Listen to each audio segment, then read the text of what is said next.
এই মুহূর্তে আমার হাতের মধ্যে আপনারা যেই লাল টকটকে তরমুজগুলা দেখতে পারতেছেন, আপনারা কি জানেন এই তরমুজগুলার যেই লাল কালারটা এটা আসলে তরমুজের কালার না, মূলত এখানে রং ব্যবহার করা হয়েছে। দর্শক, আমি আপনাদেরকে একটু ভালোভাবে যদি একটু দেখাই, একটু তরমুজটা দেখাও, এখানে আসো। এই যে তরমুজটার কালারটা একটু দেখেন আপনারা, একদম লাল টকটকা, ঠিক আছে? এবং এখানে আপনারা যদি আমি একটু দেখাই আপনাদেরকে, এই যে তরমুজের কালারগুলো দেখেন একদম লাল টকটকা। ভাই একটু আমি বলি একটা কথা, বিসমিল্লাহ, আল্লাহর কসম খেয়ে বলতেছি, বিন্দুমাত্র তরমুজটা মিষ্টি না, তরমুজটা বিন্দুমাত্র মিষ্টি না, একদম পাইনসা পাইনসা একটা তরমুজ। এখন এত লাল চমৎকার একটা তরমুজের মধ্যে যদি কোনো মিষ্টি না আসে, তাহলে কিন্তু ধৈর্য নিতে হয় যে তরমুজটা আসলে প্রাকৃতিক উপায়ে কিন্তু পাকে নেই। তো কাহিনীটা কি, আপনারা সবাই জানেন যে একটা তরমুজ যখন ক্ষেতের মধ্যে আস্তে আস্তে বড় হয়, তখন কালারটা কিন্তু প্রথম থেকে যে এই কালারটা, এই কাঁচা কালারটা এরকম আসে, ঠিক আছে? এই যে কালারটা, তো মানুষ কি করে মূলত হচ্ছে এই তরমুজটার মধ্যে বিভিন্ন ধরনের হচ্ছে কেমিক্যাল দিয়ে, ঠিক আছে, এই তরমুজের এরকম একটা লাল কালার নিয়ে আসে।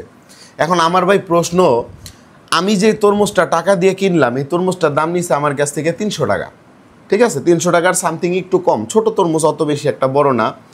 আমি যে কষ্টের টাকা দিয়ে তরমুজটা কিনলাম, কিনা যে আমি তরমুজটা খাবো, আমি খাবো কি? একটু বিন্দুমাত্র মিষ্টি নাই, একদম পাইনসা পাইনসা, ঠিক আছে? মানে তরমুজ খাইতেছি না পানি খাইতেছি কিচ্ছু জানি না। তো বিষয়টা আসলে নজর দেওয়া দরকার। আপনার পরিবারকে আপনি একটা সুস্বাদু একটা সিজনের একটা ফল খাওয়াইতেছেন, ঠিক আছে, বাট আপনি বুঝতেই পারতেছেন না যে আসলে আপনি ফলের বদলে বিষ খাওয়াইতেছেন। এগুলো খাওয়ার কারণে আপনার পরিবারের আপনার ছোট ছোট যারা বাচ্চারা আছে, তাদের কিন্তু রোগ প্রতিরোধের ক্ষমতা একটু কম থাকে, তো তারা কিন্তু অসুস্থ হয়ে যেতে পারে। তো একটু সাবধান থাকবেন।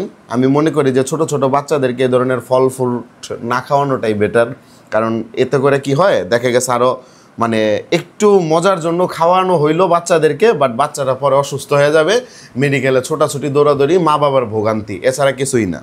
তো আমি তরমুজটা খাওয়ার পর যেটা ভাবছি যে টাকা দিয়ে কিনছি, তো কষ্টের টাকা, তো ফালাবো না, এভাবেই খাবো, বাট এরপর থেকে আর তরমুজ কিনবো না। আর তরমুজটা মূলত আনছিলাম শখ করে, যে বাসায় ছোট বাচ্চারা আছে ওদেরকে খাওয়াবো, কিন্তু ওদেরকে আর তরমুজটা আমি খাওয়াইতে পারবো না, কারণ সম্ভব না, কারণ এই তরমুজটা যদি আমি খাওয়াই, ঠিক আছে, এতে করে ওদের বিভিন্ন ধরনের ক্ষতি হইতে পারে। তো ভিডিওটি একটা সচেতনমূলক ভিডিও, আপনারা যারা তরমুজ কিনতেছেন বা খান, আপনারা অবশ্যই এই বিষয়গুলো একটু মাথায় রেখা তারপর তরমুজ কিনবেন, ঠিক আছে? সবাই ভালো থাকবেন, সুস্থ থাকবেন। সবাইকে জানাচ্ছি পবিত্র ঈদ উল ফিতরের শুভেচ্ছা, ঈদ মোবারক।